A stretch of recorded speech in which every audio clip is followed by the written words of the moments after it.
it's time for the avatars to awaken and to begin to manifest that avatar, to live like that avatar, and to live from the perspective of the light body.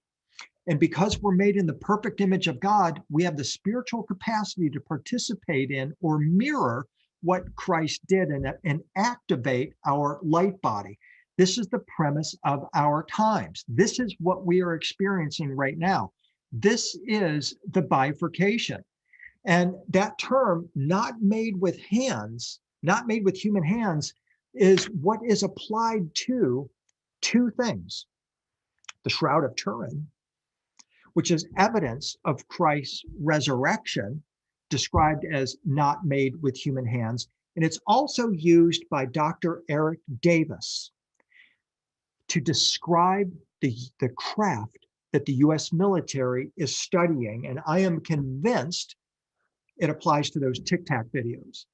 This unusual term, not made with hands, it appeared in an extraordinary way in June of 2019 with a leak of notes written by Dr. Davis in the aftermath of a meeting with Navy Admiral Wilson on October 16, 2002.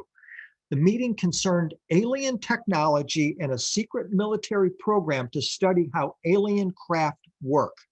Among the numerous bombshells, Davis acknowledged the existence of this program and that it is well buried in the government and beyond the oversight of Congress. Davis says in his notes that they were reverse engineering. They were a reverse engineering program of technological hardware recovered in the past. And he's talking about like the Roswell crash, for example. They had a craft that could fly in space, in air and water dimensions. Davis is wondering this in his notes. And more, he wrote, it was technology that was not of this earth, not by human hands. Now, most of us would automatically interpret that to mean it's extraterrestrial. It's not made by human hands.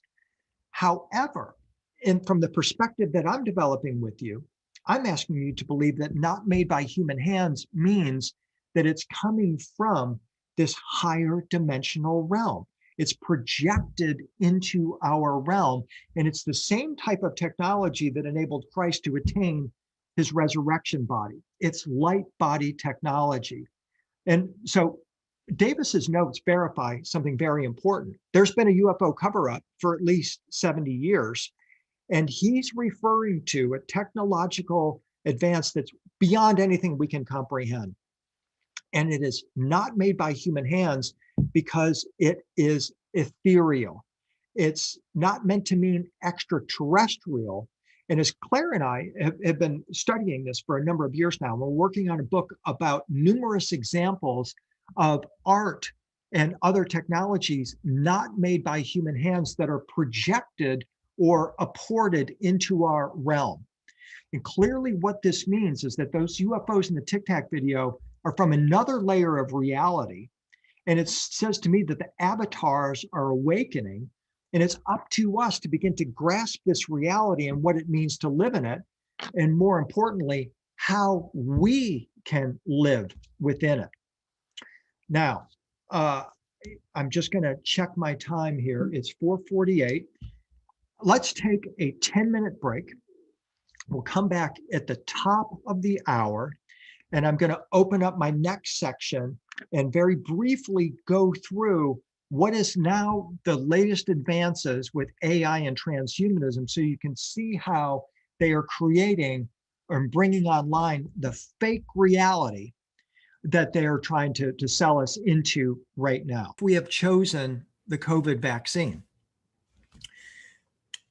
From a medical perspective, I'm not qualified to answer that question, but from a spiritual perspective, based on the placebo effect, I believe that we can nullify or transmute anything with the power of our mind. And that is foremost what we have to develop at this time. I am trying to stay somewhere in the middle here because I know some of you perhaps have already committed or have already taken the COVID vaccine. And I know that there are talks out there about potential negative aspects of that. That's not a guarantee. And not everybody who smokes gets lung cancer. Okay. So I'm not saying go get the vaccine or don't get the vaccine. What I'm saying is that you have the ability within your spiritual being to control anything in your life. And that is the aspect of your life that we need to be focusing on right now. I, as I said earlier, though, I advise people don't let them break the skin barrier unless it's a life and death situation. So I'm going to leave that question with that statement there and move on to the second question, which is, have these ancient avatars reincarnated? And if yes, why are they not helping humanity override these demonic influences? Why are they not intervening to help planet Earth rise above these negative forces and disempower these demonic people creating AI and the bad things that are happening? Thank you. Thank you, Francisca. Well, what if they are? And we're just not looking for it yet. I personally, as I said earlier, believe that the Tic Tac video is representative of the avatars. It displays the level of consciousness of the avatars. And because in the example of the TikTok, they have the ability to just utterly destroy any kind of weaponry we can throw at it, then, and they haven't attacked us, that means they're benevolent.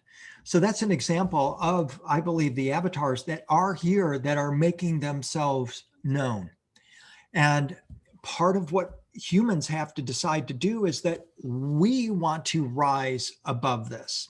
And that is being decided right now in the streets of Paris, in the streets of London, where hundreds of thousands of people are pushing back against vaccine passports, which is the mark of the beast. I mean, let's face it, that is what that vaccine passport is. You can't buy, sell, or trade unless you have the mark of the beast, the vaccine passport. And while it's not in our forehead or our hand at this moment, it is probably headed there. We're certainly in the preliminary stages where a mark of the beast, the fulfillment of that mark of the beast prophecy is on its way. And there are hundreds of thousands of people around the world who are pushing back. There's how many Americans that have not taken the vaccine? Tens of millions of people. Perhaps as many as 1 billion people worldwide who are, as they say, vaccine hesitant. They're an example of humans who are saying, no, not so fast. We're pushing back. And as these dark and negative forces continue to push their agenda, they're revealing themselves for who they actually are.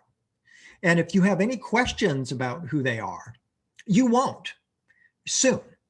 And what that means is that it's time now for an acceleration of the battle, if you will, between the forces of light and dark. But as I said, my script is the book of Revelation, and spoiler alert, the light wins.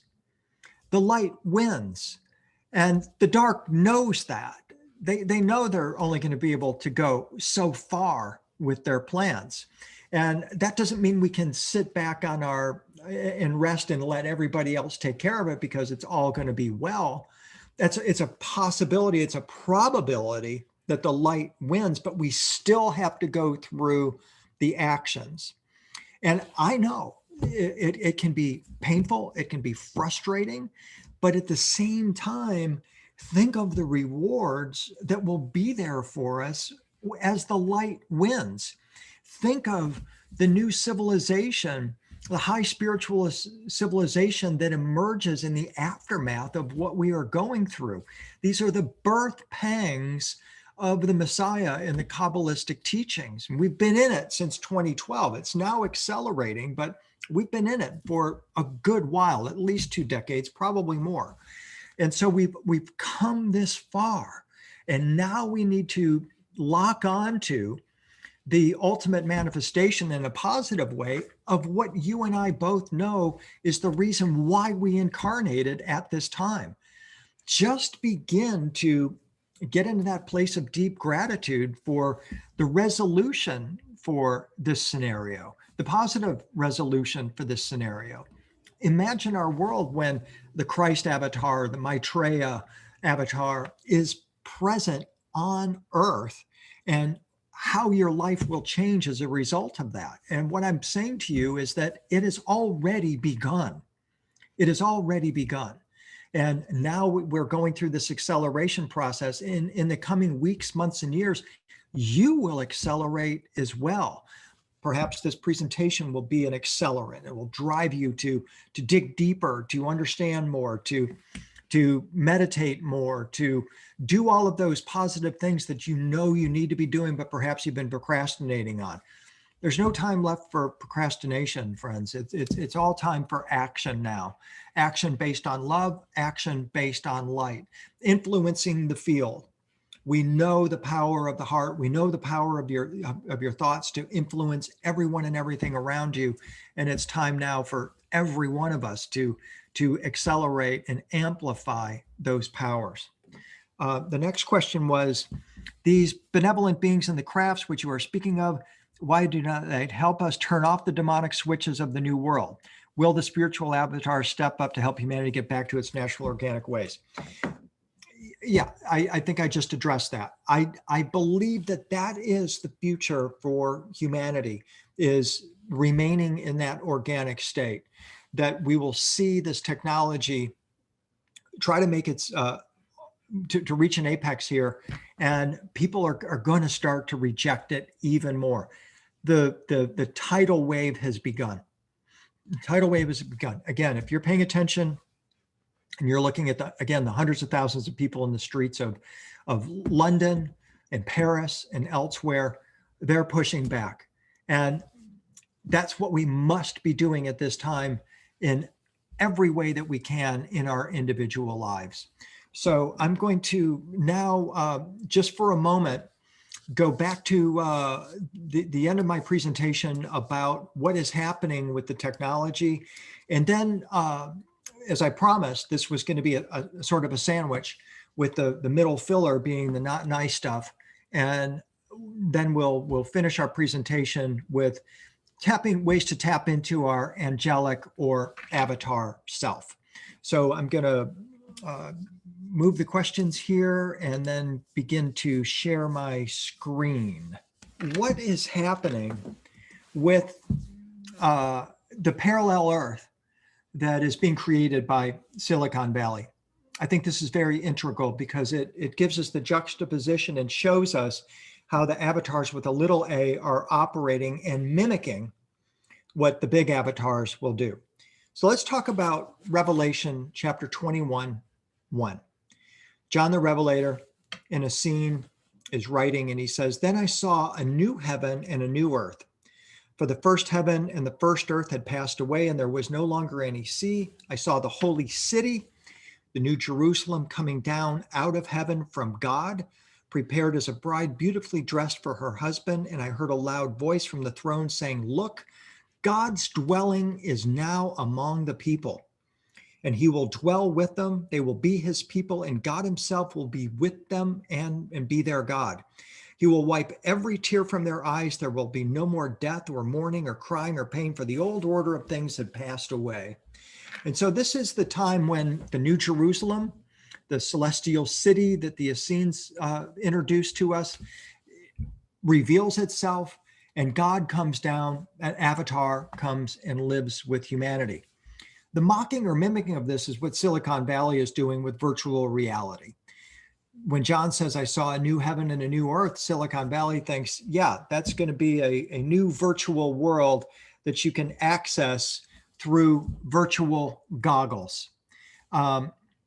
This is something that is happening right now in schools and in games that kids are playing all around the world. And I just wanted to spend a moment covering this for you.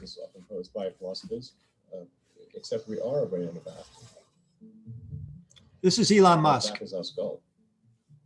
Everything that you perceive, feel, hear, think, it's all action potentials. It's all just, it's neural spikes. And it feels so real. It feels very real. These are all impulses from neurons. what's called a spike. In the past century, quantum mechanics revolutionized our understanding of physical reality at atomic scales, while general relativity did the same for our understanding of reality at large scales. There is a growing number of scientists who think that nature itself is the result of quantum computation. According to them, the world would, in the last instance, be rooted in physics, particularly quantum mechanics, and would reflect the properties of elementary particles and fundamental forces. Some contemporary world perspectives approach objects and physical laws in terms of information and computation, to which they assign subsequent responsibility for the complexity in our world, including responsibility for complex mechanisms and phenomena such as life. One such world perspective held by many computer scientists and philosophers is the simulation hypothesis, which provides that all of reality, including the Earth and the rest of the universe, could in fact be an artificial simulation. Some versions rely on the development of a simulated reality, a proposed technology that would be able to convince its inhabitants that the simulation was real. The idea that we are living in a simulated reality may seem unconventional and irrational to many of us, but it is a belief shared by some of the brightest minds of our time. If you analyze the history of video games, there is a clear innovation curve in the quality of games. You know, like say 40 years ago, you had video games. The most advanced video game would be like Pong, where you had like two rectangles and a dot. You're like batting it back and forth. And that was like, wow, that was a pretty fun game at the time. But now you can see a video game that's photorealistic, almost photorealistic, and millions of people playing simultaneously. And you see where things are going with virtual reality and augmented reality. And if you extrapolate that out into the future with any rate of progress at all, like even 0.1% or something like that a year, then eventually those games will be indistinguishable from reality. They'll be so realistic, you will not be able to tell the difference between that game and the reality as we know it. And then it seems like, well, how do we know that that didn't happen in the past? And that we're not in one of those games ourselves? So that's the basic simulation hypothesis. And this is what Silicon Valley operates from, is this premise that we live in a video game. And so we might as well drop our physical body. You can be yourself in virtual reality, turn yourself into a cartoon. And this is their form of fake ascension. Facebook, I've cited this for a number of years, created Facebook Horizons as a pretext or as a preliminary version of the reality that they're going for. Watch this clip for a moment.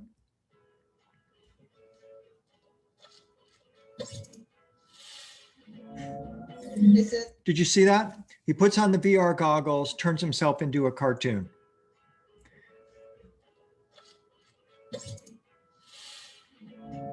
Hey, Jack. Are you all?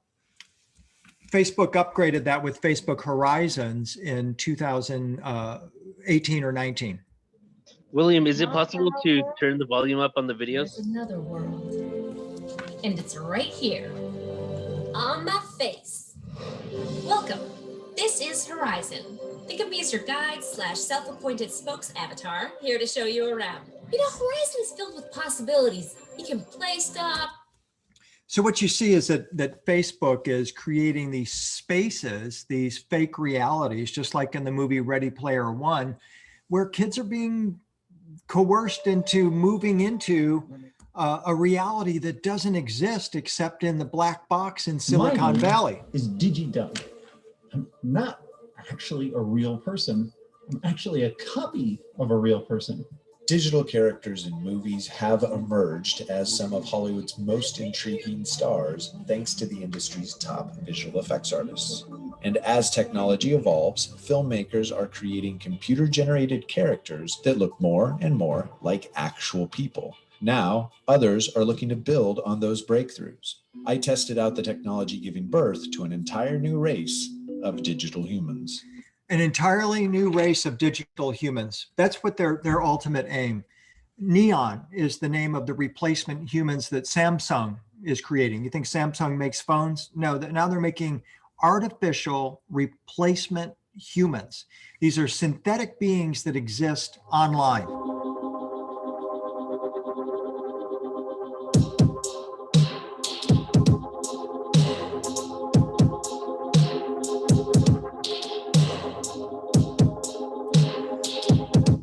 They're called avatars. They're called avatars. And kids especially are being coerced into creating these cartoon versions of themselves and saying, you can be an avatar, you can be anything that you want. This is the mocking and mimicking that I'm talking about. This is Pranav Mistry, who's a Samsung engineer, who says they're designed to have conversations and behave like real humans.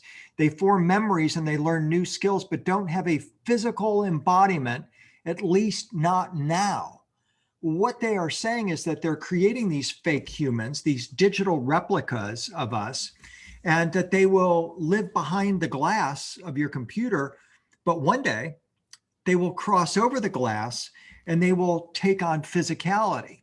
And they're trying to coerce you into creating a digital twin of yourself, a fake version of yourself that exists online, and to which you will upload the contents of your brain, and that will be you, and it will be a digital copy of you.